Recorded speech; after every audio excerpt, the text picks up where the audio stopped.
Yeah, no, I can see that. I got notified, that's why I said.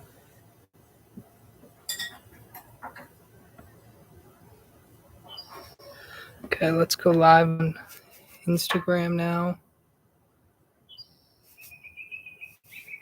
So I could just go to live on Instagram, click it, the title's already on there. Yeah, is it open still? No, closed, and then...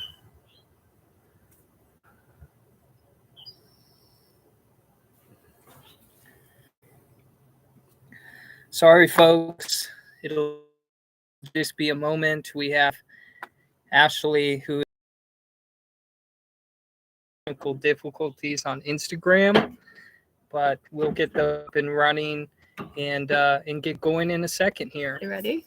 Yeah.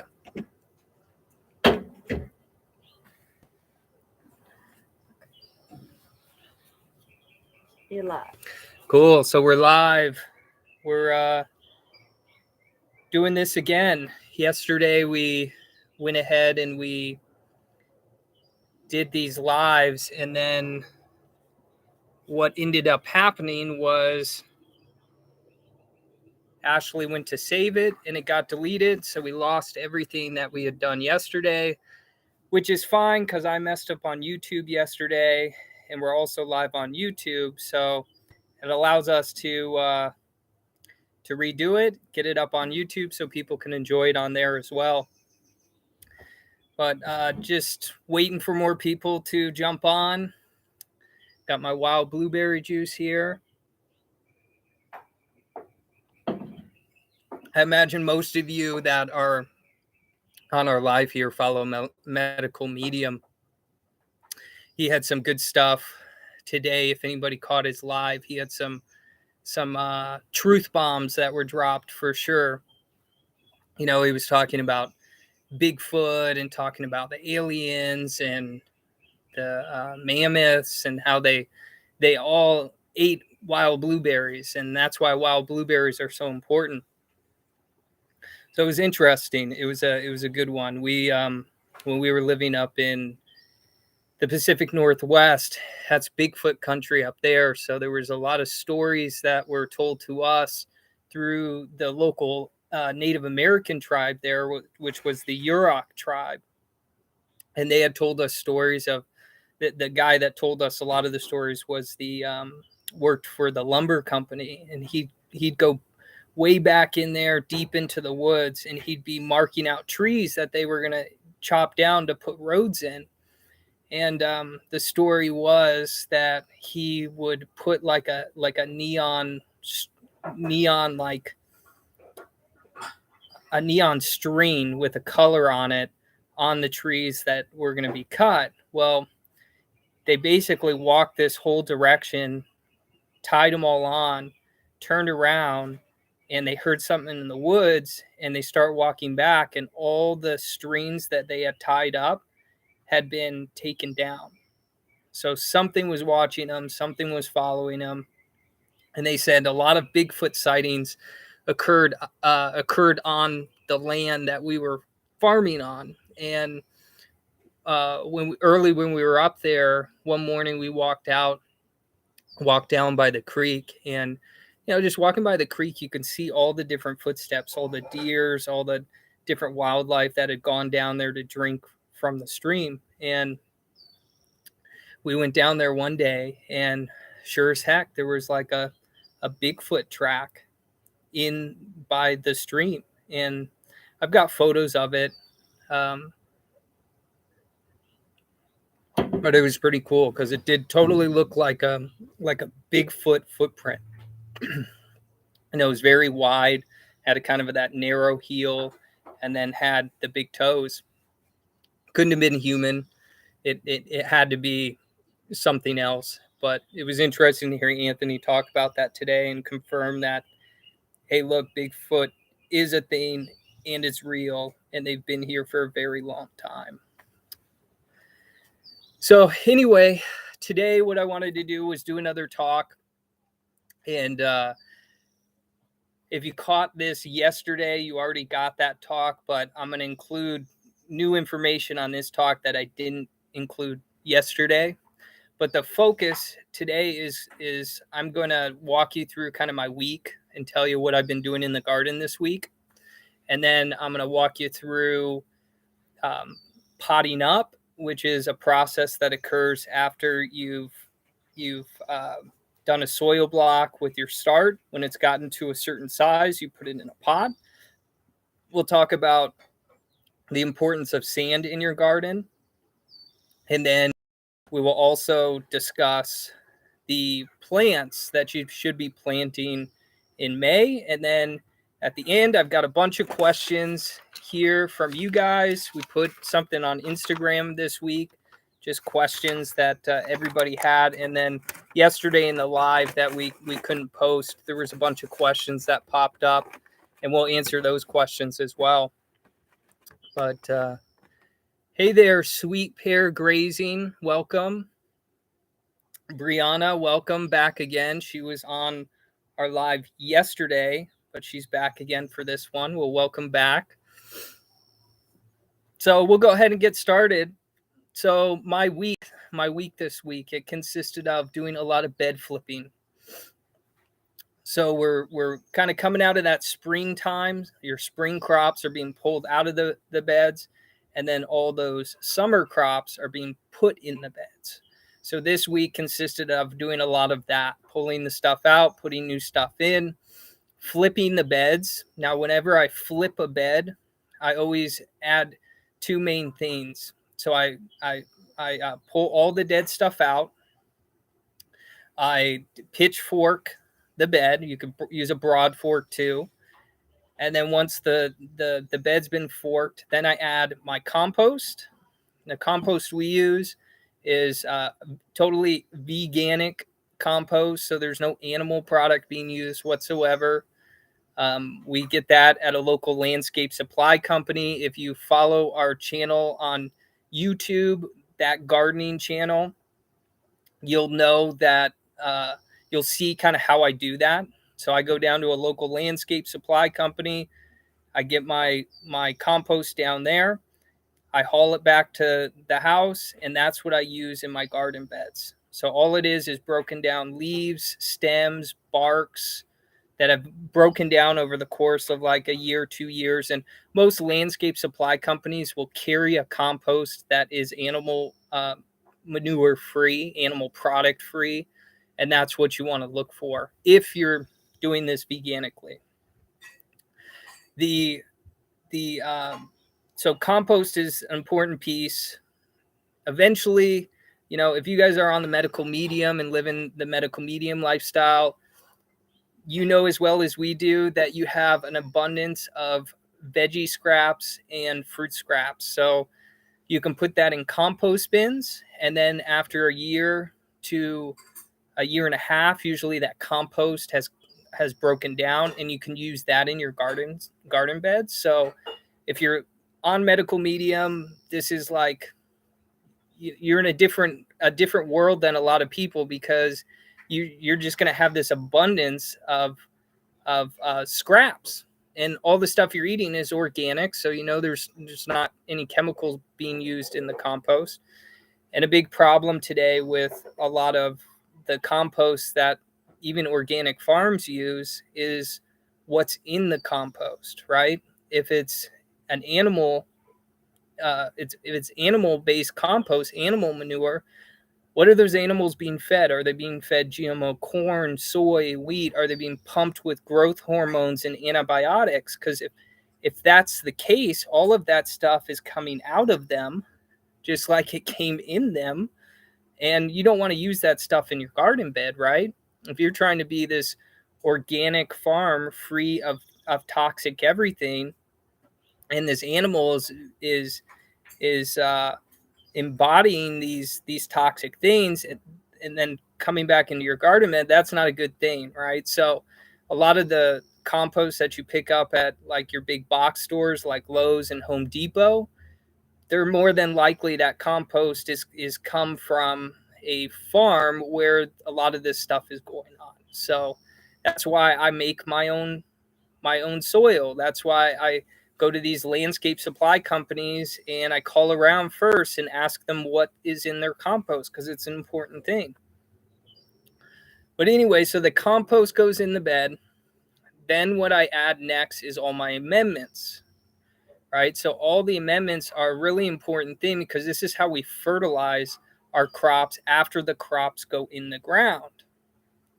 So what we use for our amendments is totally plant-based. So it's neem seed meal and alfalfa meal for the nitrogen. You're getting the potassium from the kelp, and you're getting the phosphorus from the azomite, which can be any rock dust, right? It could be glacial rock dust. It could be rock phosphorus. Those are all rock dust. And this is an important piece. But the phosphorus, you can basically put that in the garden, and it doesn't leach out of the soil. Meaning, every year you're going to have to add this, because when the rains come, those amendments you put in those beds, they typically can get leached out of the beds. So that's why you're always adding these amendments during every bed flip, because you're watering those beds. Well, a lot of those amendments are being washed away. So you've got to revitalize that soil, add your minerals, add your vitamins to the soil, so then your plants can feed. Amendments are important. So alfalfa meal, kelp meal, those are my two main ingredients for the nitrogen. I typically add the most of the alfalfa and the neem seed meal, because the nitrogen is responsible for the plant growth. So I want to put a lot of nitrogen in the soil so my plants continue to grow. Then I also add earthworm castings, which is really important. And I add a lot of earthworm castings. The earthworms are doing all the work underneath the soil. And as they're feeding off of all the stuff under the soil, they're pooping. And then that poop is adding minerals to the soil. So I'm a big fan of earthworm castings. That's one thing that we typically use a lot of.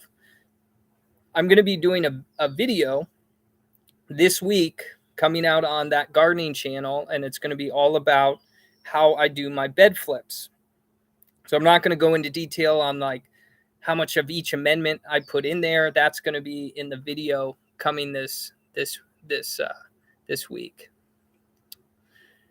Organic food is sprayed too, right? How to avoid that getting in our compost, or not something we can't avoid? Yeah, I mean, organic food, even organic food, they can still use synthetics. So, you think you're getting, when you're buying organic food, you think you're getting organic, chemical-free, but they can use synthetic chemicals. And that's a big deal, because if they do use synthetics, then those synthetics get in the soil, plants uptake them. So the plants that you're eating do have some synthetic chemicals. They label synthetics as something that a chemical that can get washed away from the soil. So that's okay to use, because it's not a permanent thing in your soil, which is completely wrong to do. And if you follow medical medium Anthony William, he's talked about how some of these synthetic chemicals contain nicotine, and you don't want your soil to contain nicotine. So yeah, it's important to understand that even if you're buying organic, they still can use certain synthetic chemicals, right? This is why it's important to grow your own food. This is why these lives are important, because my goal is to teach you guys how to grow your own food, so you don't have to rely on the grocery stores anymore. You can grow your own food, feed your family, feed your friends, feed yourselves. And we know from medical mediums information that the food that you're growing is made for you, right? You're going out, you're taking care of that plant. That plant is touching you. It's understanding what it needs to produce within it to heal your body. So yeah, so that's how I do a bed flip. So then I'll add my amendments that I just talked about, and then I'll I'll fork it again, fork everything in, and then what I'll do is I'll plant my plants. So this week I got in some summer squash. The summer squash, I was growing them in, this is cucumber, but I grow them in these 1 gallon pots before they go in the soil. So I get a little head start on a lot of these plants. That way when they go in the ground, they have a big root system so they can establish themselves quicker. I also notice if you plant stuff when it's bigger, it has a better chance of surviving. So yeah, I got some summer squash in, I got peppers in, I got cucumbers in, I got tomatillos in, I got more tomatoes in, and then I planted a bunch of greens like kale and cabbage and broccoli and cauliflower, stuff like that. So it was a busy week. We've got this plot here. We do urban farming, so we've got a plot here at my parents' house, and then the house that me and Ashley were living at for the last 10 years, the house we own, is on the market right now. So that that space over there is very limited because as soon as it sells, I'm not going to be able to harvest anything over there anymore and sell it to the grocery stores. So yeah, busy week, but yeah, let's get into it. So I talked a little bit about potting up, and I have kind of 2 phases of my grow process when I'm starting seeds. I typically start my seeds in soil blocks, which look like this. This is a 3-inch block, but I also use a 3/4 inch soil block, which is smaller than this, and I use that for my smaller seeds. This is cucumber, so it's done in a bigger block form. And then I move it from that block into this 1 gallon container where I let it grow until it's ready to go in the garden. Now, I use this method partially because I still have stuff in the ground, right? I still have all my spring stuff in the ground, and I don't quite want to pull that stuff out yet, right? I want to be able to harvest as much as I can off that stuff, sell it before I'm ready to put my summer stuff in. So by using these pots, it gives me a head start into the season because I can get a cucumber to grow this big before it goes in the ground. It's going to provide fruit for me at a quicker rate. So that's another reason I use these pots. Now, it's May, right? So you might be watching this video and thinking in your mind, well, I don't have enough time I'm not going to have enough time to put a seed in the ground and get it to that size and then put it in the ground. And that's okay, because you can still direct seed a lot of stuff in the ground. And that's what another topic I want to talk about today. There's transplanting, which is what we're doing here. I'm starting stuff in a little greenhouse, and then I'm transplanting that stuff into the ground. Now, you don't have to do it this way. It's May. So in May, you can actually direct seed a lot of stuff because the temperatures have gotten hot enough to where you can put that seed in the soil is going to remain hot.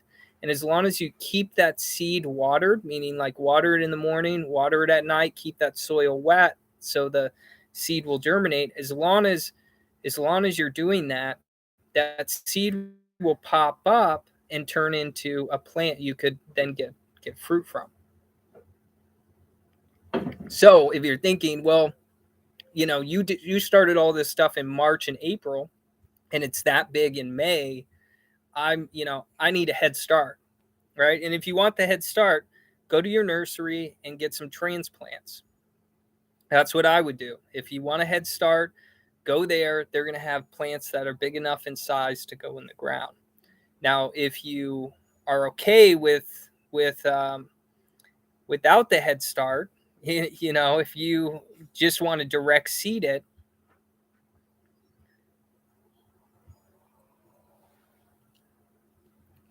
yeah. So watch Anthony's live he did on YouTube today. The question is where did Anthony talk about Bigfoot? I watched his live on Instagram today, and he didn't mention anything. So go to the YouTube that he did today. It's on there, and I want to say it's about halfway in. It talks about Bigfoot, aliens, mammoths, bunch of animals, and how the animals eat the blueberries, and how it's so important for us all to get wild blueberries in. But good question. Back to what I was talking about. So yeah. So if you want to get a head start, go to your nursery, get a transplant. If you don't care, direct seed it. So I'm going to walk you through all of the plants that you should be starting in May. Okay. So if you want to get flowers going, get flowers going. Flowers you can direct seed if you want. They don't have to be transplanted like I was showing you using the soil blocks in the pots and stuff like that. You can just put those directly in the soil, keep them moist, and they'll pop up. That's how flowers work in the wild, right? Flowers grow wild all over the place and they just reproduce every year. It's because they go to flower. Flower produces seed. That seed then blows in the wind and lands on the soil, and then the rain happens and those seeds, germinate naturally. So flowers can just be germinated directly into the soil. You shouldn't have any problems there. If your growing zone is hot enough, we're in growing zone 9, 10. So it's our last frost date was like mid-April. So we've been growing. I've had tomatoes in since beginning of April, and they're decently big, and they've got their second set of flowers on them already. So if you want to if you're in a different growing zone, if you're further up north, your season might not be even hot enough for you to do a lot of this stuff yet. So watermelon is a good one. If you can grow watermelon where you're at, it has to be really hot because watermelon likes the heat, but you can direct seed watermelon, and that's my recommendation for watermelon. You could also start them in these pots if you want to get a head start, but direct seeding is perfectly fine as long as it's hot out.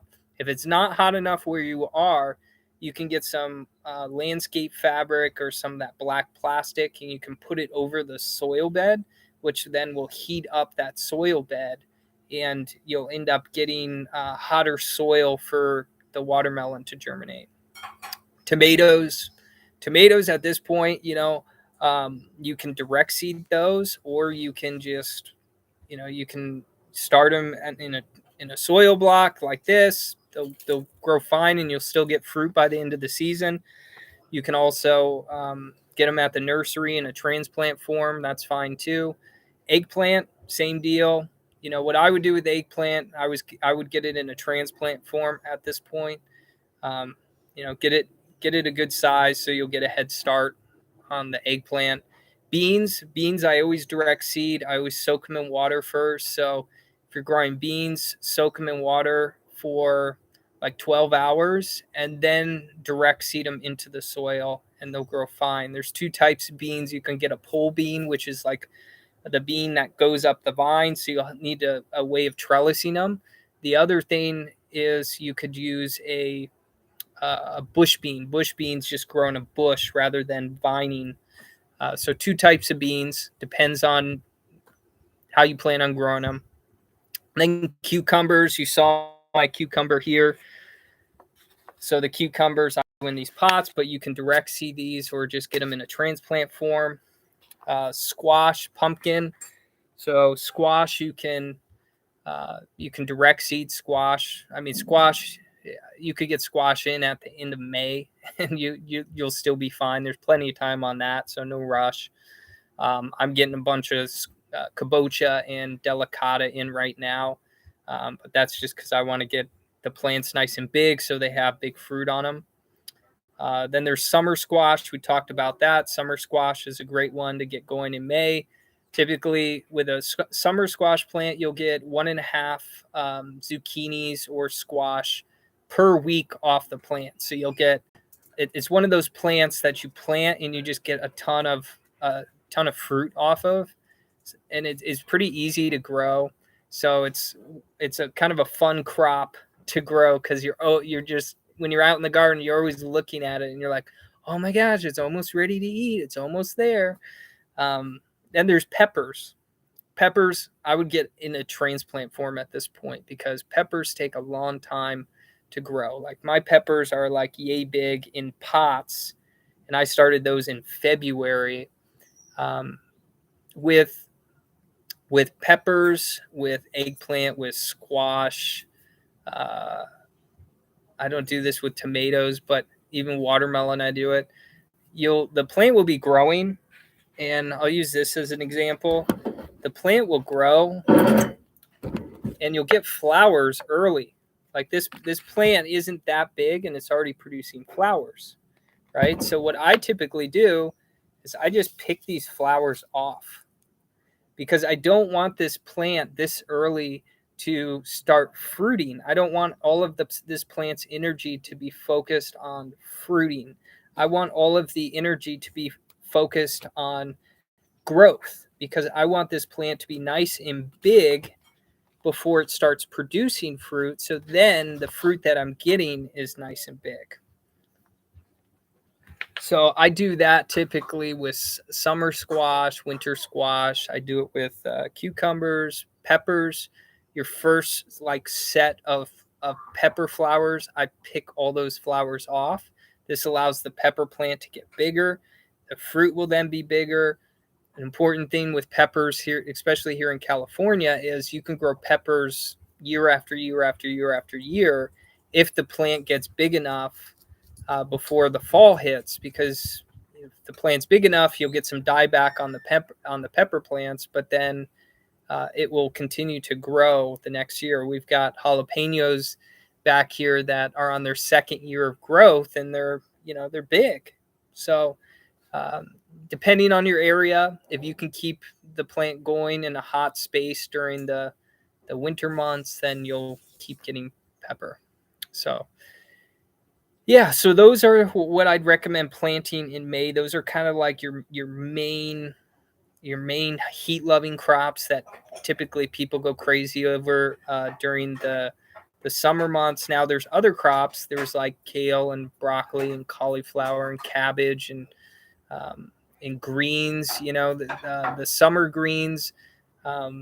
Typically, we don't grow all of our greens, all of our specialty greens. Like we'll avoid mosh and watercress. They don't do that well in high heat, but we can get away with growing arugula. We even get away with growing lettuce, which most people shy away from lettuce because lettuce starts to bolt when it gets hot. I'll tell you the trick with growing great greens all summer long is you got to keep those greens wet, because if they get exposed to that high heat, that kind of alerts the plant to go to seed. So with the lettuce, the trick is when you put them directly in the soil at first, what we do is we cover them. Now you can cover them with a shade cloth. You can cover them with any sort of cloth that would give them shade. And that way they're in a cool environment through that beginning phase. Now, once they're established, you can take that shade cloth off, and all you have to do is make sure that you water that lettuce twice a day, once in the morning, once at night. And it's not like a really heavy watering. You just want the lettuce to be exposed to some water so it can cool off. And that's the same trick we use with arugula and a lot of the greens that we grow during the summer months. Greens are important with us because that's what we do. We sell salad mixes to grocery stores in our area, and it's a popular thing, and it's very profitable because you're getting multiple cuttings off one plant. So leafy greens are important with us, and that's why we grow a lot of them. But you can grow other things besides that. There's onions are a big crop during the summer months. We grow leeks. Bunching onions are always good. Those can be planted really close together. We grow radishes, turnips, carrots. We'll grow all that stuff all summer long, and it all does good for us as long as we keep an eye on it and make sure that it's getting an adequate amount of amendments and water. Yeah. So the other thing I want to talk about is I put a video out on Instagram yesterday on that gardening channel. You've already seen this, and I talk about sand and the importance of sand in the garden. And I kind of wanted to dive into that a little bit because I find that sand is a very important piece of gardening, right? If you look at like sand within nature, right? Like the sand starts at top of the mountain, right? And then or the rock starts at top of the mountain, and that rock goes down a stream, right? So the stream then tumbles that rock, and as that rock is tumbling, it's breaking down. Okay, that's why in riverbeds there's sand there. Well, that sand is formed by that rock going down the stream and tumbling and tumbling and tumbling until it's all broken down. Well, what do we like in our garden beds? We like rock dust, right? So with sand, you're getting all sorts of different types of rock.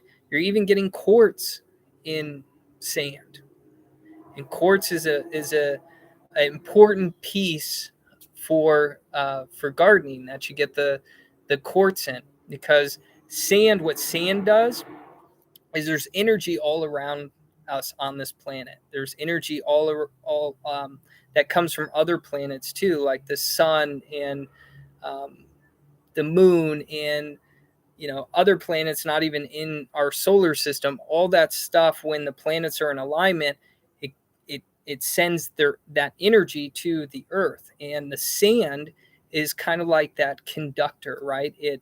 It takes that energy and brings the energy into the soil, and then the roots of the plant then uptake that energy and allows your plants to grow better.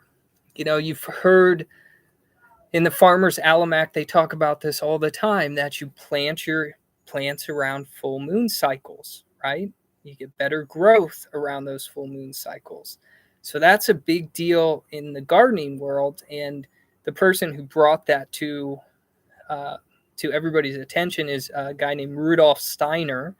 He wrote the book, The Biodynamic Farmer, and he had a mystic gift similar to like Anthony's gift, where he was given information that he used to help farmers. And this was right after World War I, when they had this abundance of all these chemicals, right? They had all these bombs that they didn't use. So they figured out, well, we could actually use these chemicals in our gardens, and they will protect these plants from bugs, insects, and we can use them as a fertilizer to help the plants grow better. So it was right around that time that Steiner came out with this book, and he talked about the planetary cycles. He talked about the sand and the importance of sand in the garden. He talked about the importance of quartz in the garden, and he gave all these different concoctions that you can make and feed to your plants, and the plants would grow from it. So that's where I got the information on the sand. But sand, you can see, is a very important piece of the puzzle. So everybody should be using sand. I did some videos on that where I show you where I get my sand. Just go down to your local landscape supply company, get river sand. Don't get beach sand, get river sand. And that's kind of it. So what I wanted to do next was just kind of talk about some of the questions that I got this past week. Ashley put a post up on Instagram asking people to send their questions in that they might have in their gardens this week. So I was going to spend the rest of the time just talking about the garden and talking about some of these questions, because if one person has questions, I think everybody has questions. So if I answer some of these questions, the hope is that it will help you in your gardens when you're growing some of these foods. So the first one is, would you use the Veganic seed starting mix when planting seeds in a 10 or 15 gallon container. Right, so what they're asking is I put out a video with my Veganic seed starting mix. That is my mix I use for my soil blocks. Now, when you're seeding a plant in these soil blocks, they're only in these soil blocks for a short period of time. So the mix is the same. The mix that I use for my potting, my big pots. So I grow my tomatoes. A lot of my tomatoes I just have around here in these 5-gallon pots. Now, the mix that I use in these pots is the same mix with the Veganic seed starting mix, but I add more amendments, right? So I use what's in here is the sand, the soil from the land, the compost, and the COCO core. So that's what's in this mix. And then I just add more amendments because it's going to be in that pot for a longer period of time. So you want that plant to sustain growth over that extended period of time. So you want to add enough amendments in that pot so the plant continues to grow through the season. Now, with certain crops, they're heavy feeders. There's light feeders, heavy feeders, medium feeders. The heavy feeders are the crops that require a lot of food. And what I typically feed my plants is a little of that compost with some amendments, right? So I typically will make an amendment mix, and that mix is typically I'll add in a 5-gallon bucket. I'll do 6 cups of alfalfa, 4 cups of neem seed meal. I'll do 2 cups of kelp, 2.5 cups kelp, depending on how much I have. And then I add in the earthworm castings. I do 6 cups of earthworm castings, and then the 2 cups of rock phosphate, and then biochar. I'll add like a cup of biochar into the mix. And then that's what I'll do is I'll mix it all together in a 5-gallon bucket. I'll put my compost down. And what I'll typically do is I'll lay my compost just here. And then I'll take the amendments. I'll take like 2 handfuls and I'll sprinkle the amendments at the base of this plant. And then I'll do that monthly. And then when I water the amendments, I'm watering the amendments into the soil, and the plant's roots are then uptaking those amendments. And all the amendments I use are in a meal form, meaning that's a slow release. So it's a slow release of those amendments. Now, you can also do this in a liquid form, which is more instant. And how you would do that is you would buy liquid forms of those same amendments, and then you would brew them in a compost tea, meaning you would put all your amendments in a bucket full of water, and then you would use some sort of bubbler. I use an aquarium bubbler. Take that bubbler, bubble it in the compost bin that you're using, bubble that for 24 hours, and that's going to add the oxygen into the mix. And then I take a backpack sprayer, and then I spray that at the base of all my trees. So yeah, yeah. So fruit, vegetables, and angels asked a question. This is very informative. Thank you. I'm going to have to go back and rewatch this. We will save this as a live. Yes. Yesterday we filmed this whole thing, and we forgot to save it on YouTube and on Instagram. So we're redoing this today, but I've added a lot more to this conversation that I didn't have in it yesterday. So even if you watched it yesterday, you're getting that same info plus some in this one. But anyway, that's how I fertilize all my plants, is using the compost and the amendments. I do that monthly. With the liquid fertilizers, I make compost teas weekly, and I spray that on my plants. Now, this is just like for us, how do we get our medicine, right? We take tinctures, right? And we drop the tinctures in our mouth, and that's our medicine, right? Well, why can't plants also benefit from this medicine? So that's kind of what you're doing with a compost tea, is you're brewing the medicine for the plant, right? So you're taking all your amendments, you're brewing them in that compost tea, and then you're spraying them on the plants, and that's how they're getting their, herbal tea. It's how they're getting their medicine. So two different ways to fertilize your crops. You can do it in a liquid form or a meal form, or do a combination of both, which is what we do. And so back to that question, the question was, if you're planting in a 10 or a 15 gallon container, what's that mix look like? So I just went through my mix, those amendments, add those into that same Veganic seed starting mix. If you haven't seen that video, go watch that video first, and then you'll know the amendments to add to the mix. Okay, so that covers that one. Another question, can I plant winter squash seed directly into their final container, or do I need a small pot first, right? So the question was, do you need to start it in this container before it goes in that big container?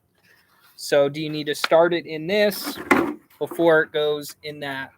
And the answer is no. You could just make your mix in this, and then you could just direct seed a seed into that pot. And then just, if you direct seed, you got to keep the soil moist. So you got to water it in the morning and at night. Like, you could literally go to the store and you could eat a squash, take the seeds out of that squash and plant them in the ground, and you will get squash plants, as long as they're an heirloom variety. Heirloom variety means it's true to the genetics of the original plant. If you get a hybrid variety, typically those hybrid varieties are not true to the plant. So that answers that. So you don't need to use a small pot. Just get your mix, your potting soil mix, and go directly into that. Are fertilizer and compost the same? So I kind of answered that question when I already talked about how I fertilize my crops. I use the little compost, and I use some fertilizer. I have a sandy backyard. Inexpensive ideas to make it plantable. Well, it depends on how much space you have, right?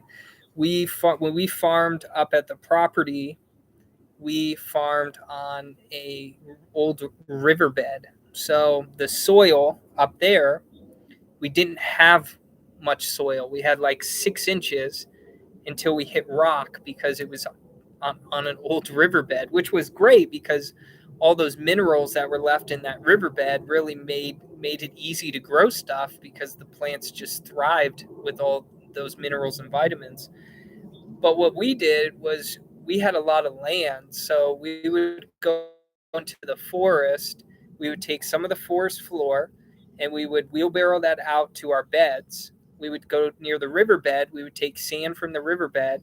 We'd wheelbarrow that out, put that on the soil, and then we would take compost and mix compost into the bed, and then we would add our amendments. So done a little bit different. But if you're in a place where you have a lot of sand in the backyard, sand is a great thing. It's wonderful that you have the sand. Now you just got to add some of that organic material into the mix, right? So if you wanted to create your own soil, you could create your own soil on site. Just take leaves and food scraps and turn that into soil. That takes 1.5 years. So if you don't have that time, go get some compost. We had compost brought in trucks. We were buying like 40 cubic yards of it at a time. So we were buying in bulk. And the compost, it was an important piece because it helped build those beds. If you have really sandy beds, you're going to have to add some sort of soil.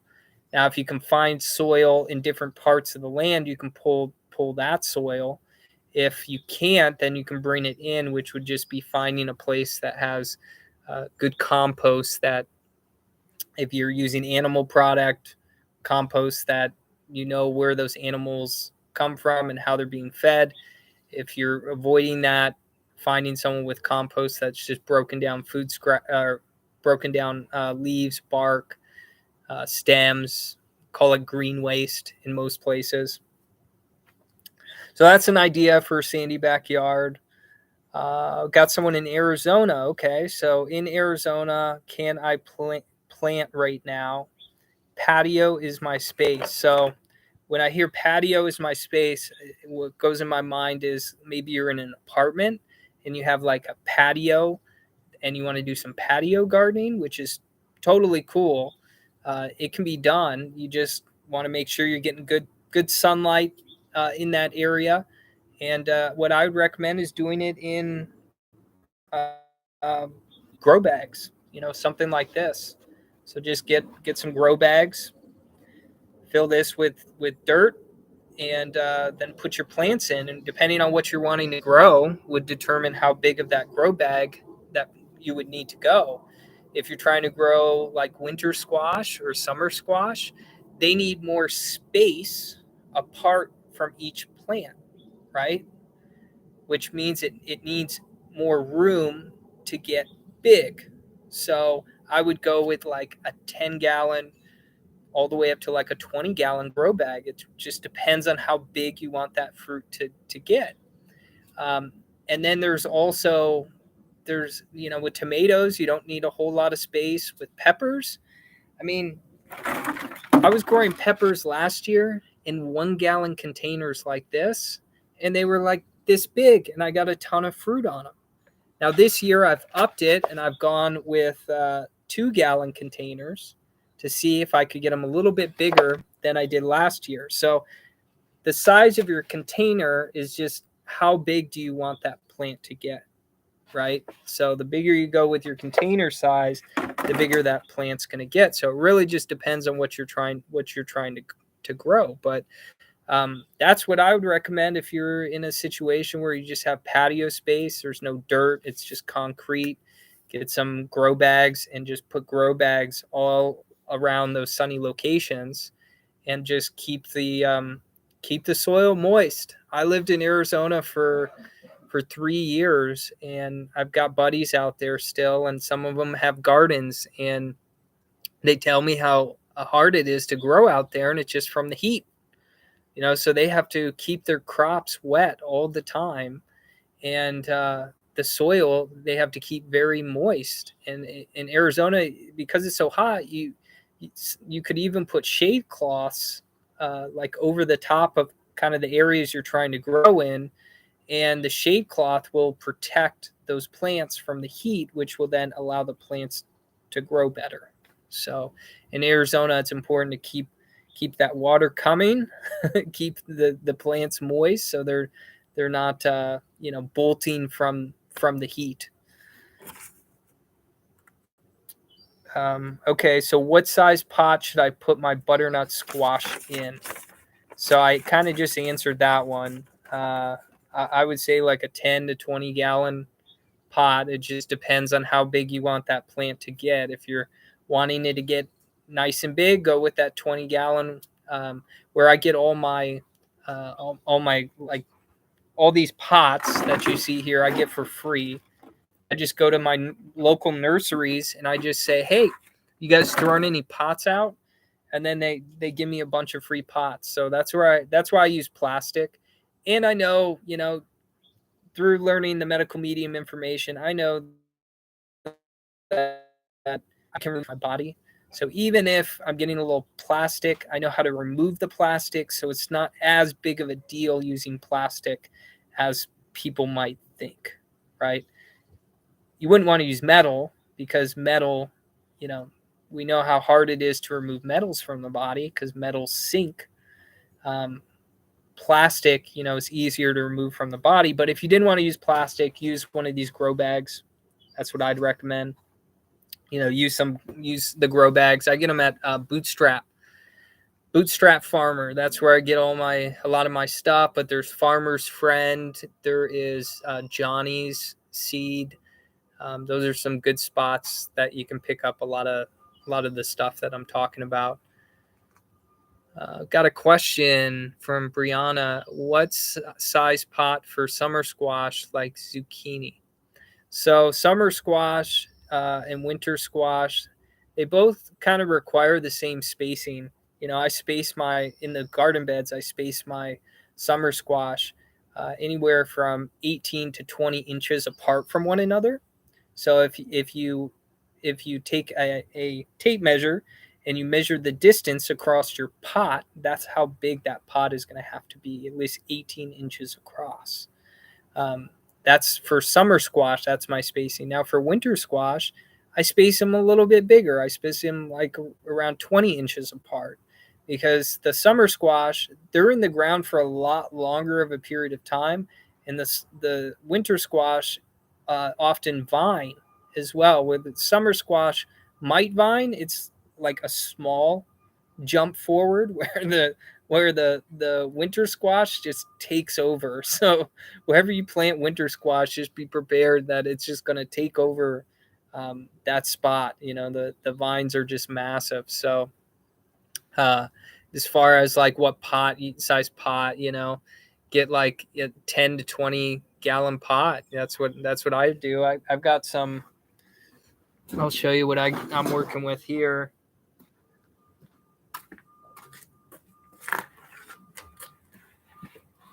This is like a 10-gallon pot. I got this for free, but it's got like holes in it, which will allow the air to get in there. By the end of the season, you'll just see all these roots popping out of here. But yeah, this is a summer squash, and I'm just growing it in a container like this. If I had a tape measure, I'd measure the distance across to tell you kind of what that distance looks like. Yeah, I don't.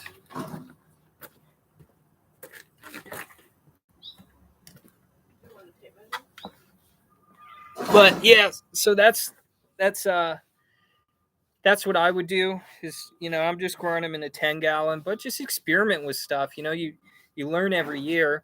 If it's not the size that you want it, then next year, get a bigger pot and grow it that way.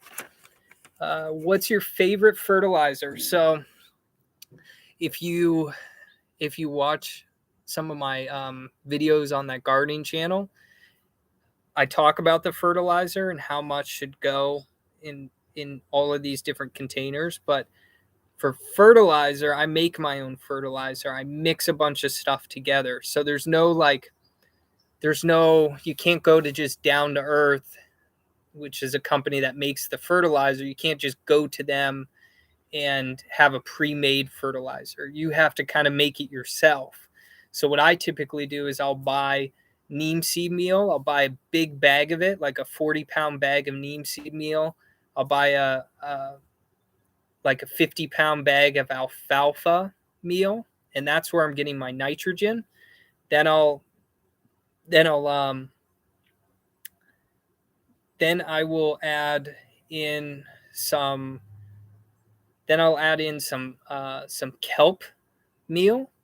That's an important one. We know how important seaweed is for our bodies. It's also important to give it to our plants.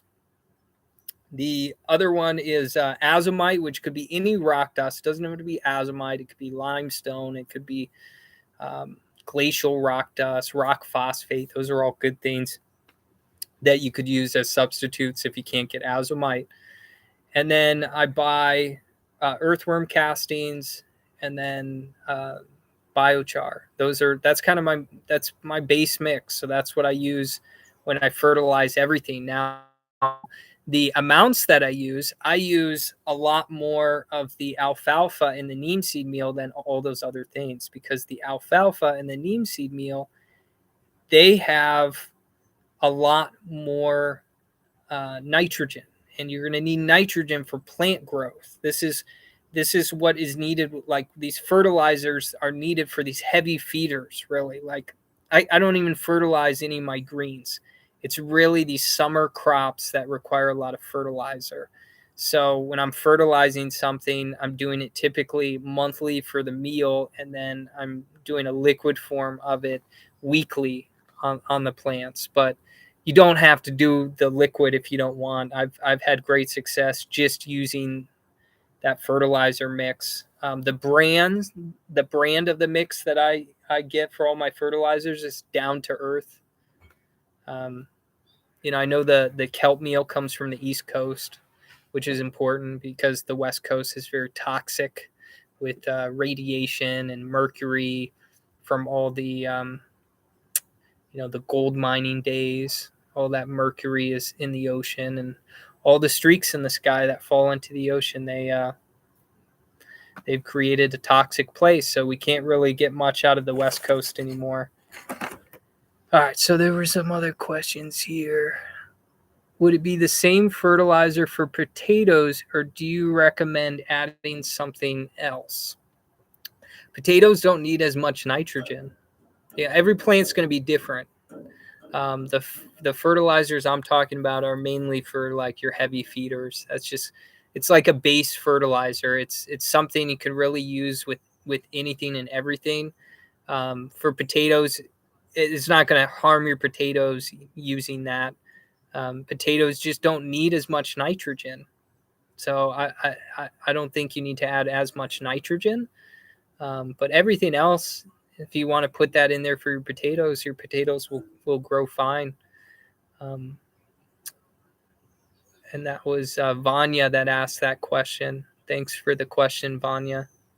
It's always good to see you on here.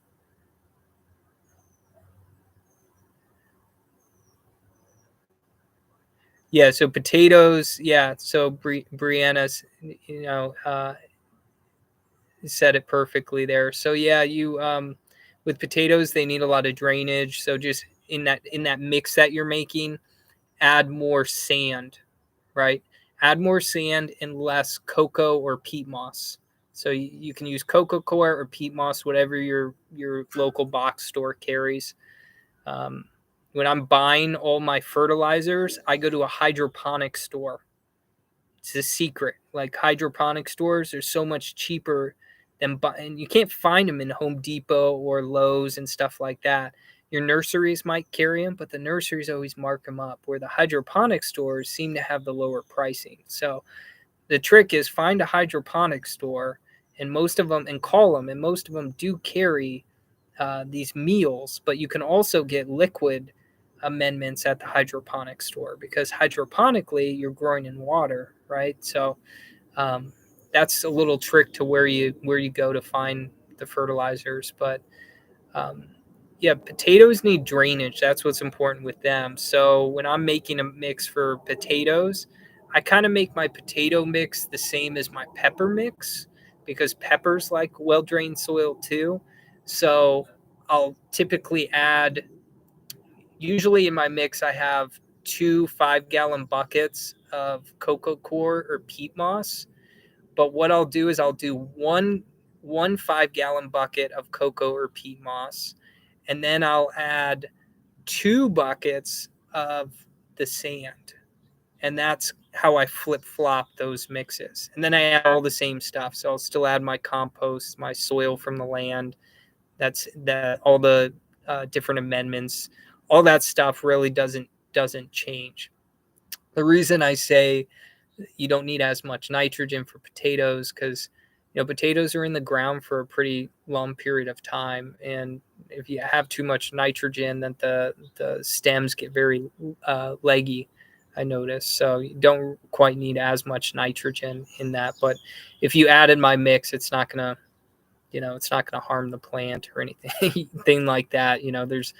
There's nothing in my mix that could burn a plant or harm a plant, because plants, it's just all plant-based stuff. If you're using like fish emulsion or something like that, you can't by adding too much of it. Let's see. So question yesterday was for gophers. We don't really get gophers here, or I've never really had problems with them. We did up at the property, but they would come and they would eat some of my lettuce heads, and then they would pop away, and I wouldn't really deal with them much. I'm not personally, I don't like killing animals. I feel as if when you kill an animal or something like that, it's harmful for your soul. So I'm not one that likes to kill animals, but like we have rats here we have compost, and we've been getting all these rats. This is why I can't grow microgreens here anymore, is because the rats just demolish the trays. So I've been catching them in these traps, and then I drive them like 5 miles up the road, and I release them in the forest just because I don't want to kill them. But there is, for gophers, there's a trap. I think it's called like the gopher hawk or something. And it's like a chamber. So the gopher will go up into the chamber thinking that he's up in a hole. And then this claw will come down and kill it. And then if you're up top here, all you do is you pull up the chamber, and then you'll see the gopher dead in it. And, you dispose of it. But gophers are a good thing for your soil. That I think so, because they're loosening up all that clay soil. So if it's moving from underneath, it's actually doing you kind of a favor. I know it seems like all that you put all this work in, and you lost what you were growing to that gopher, but the gophers have a purpose here, just like all animals do. Yesterday we had a question about non-toxic pest control, and my answer to that was we don't really use anything. I mean, I'm not using neem oil. I'm not really using any. I spray some mill stop sometimes in the end of the season to prevent powdery mildew on some of my plants. And then I cut off the leaves after I spray it. I cut off the leaves, and then that slows down that mildew on the other plants. But at the end of the day, powdery mildew is spores, and spores are in the air. So if one of your neighbors is growing stuff and the spores end up in the air, they're going to land on your plant. So there's no real way to fight this stuff off unless you're containing it within a greenhouse or something like that. But for pests are attracted to weak plants. If your plants are weak, then it's going to attract the pests. The pests feed on the weak parts of the plant. So if you have a strong plant, then you're not necessarily going to have problems with these different insects.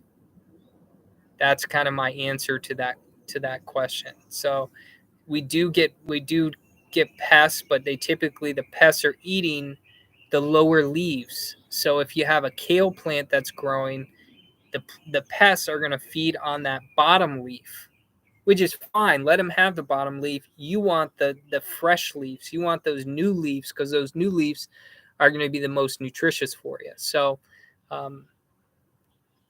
keep growing strong plants, and you won't end up having as much problems with insects. But we know from medical medium, the insects, they're feeding off the elevated biotics, the living microorganisms that live on these plants.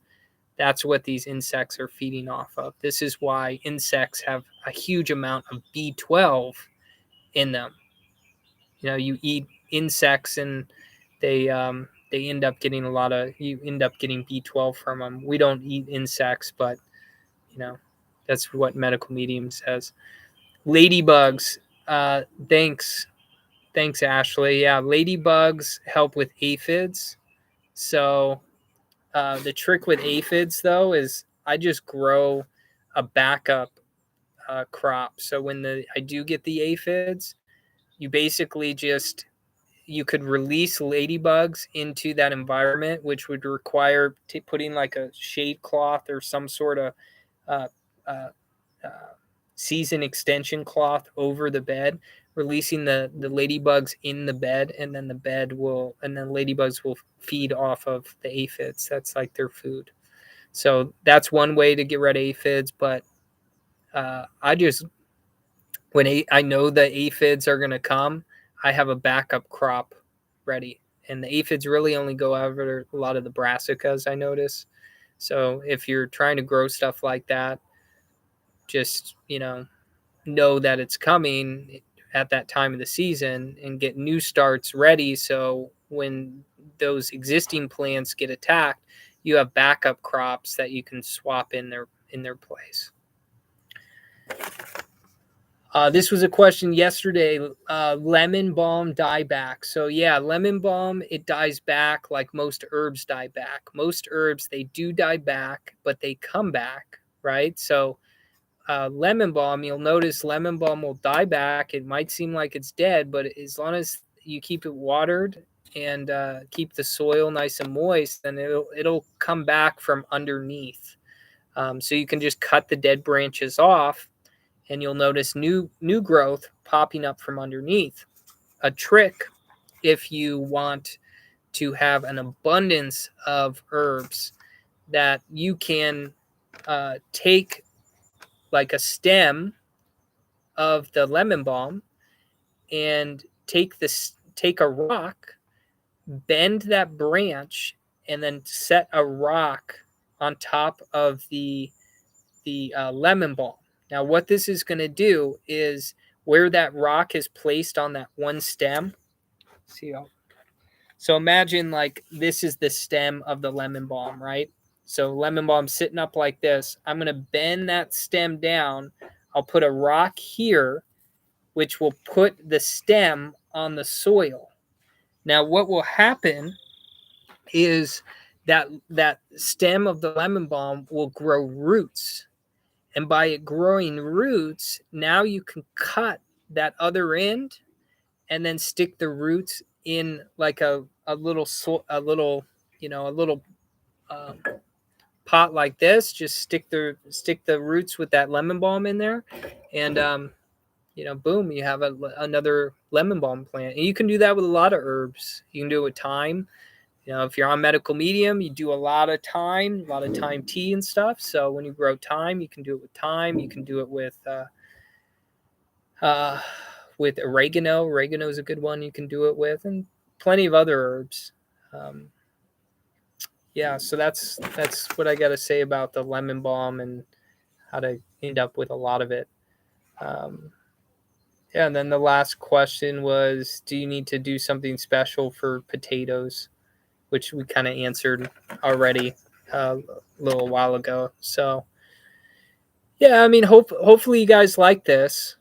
I'm going to try to do this weekly and just kind of help you guys through your gardens as the season goes on. I'm sure once you get stuff going in the garden, you're going to have things that come up. And the idea is I've already gone through a lot of those things. I've been doing this for almost 6 years now, and we ran a commercial farm. We've been running a commercial farm for the last three years since this pandemic, this plague upon the land has started. So yeah, we have experience. So the idea is that maybe we can help each other out.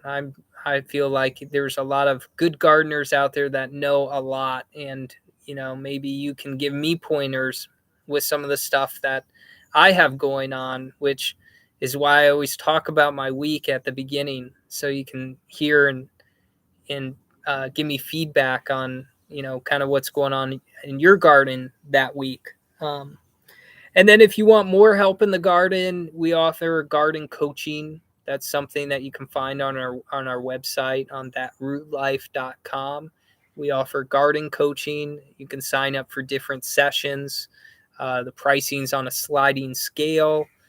My goal when setting this up was I don't want to hold anybody back from getting this information so they can grow food for themselves and their families and their friends. So the pricing is very affordable. We do 30-minute sessions, hour sessions, and then I even offer Telegram additional support for 30 days after the fact. So if we set up a call and everything, and we learn about your garden, and then all of a sudden you have problems, you can refer to this Telegram one-on-one session, and I can answer your questions that way.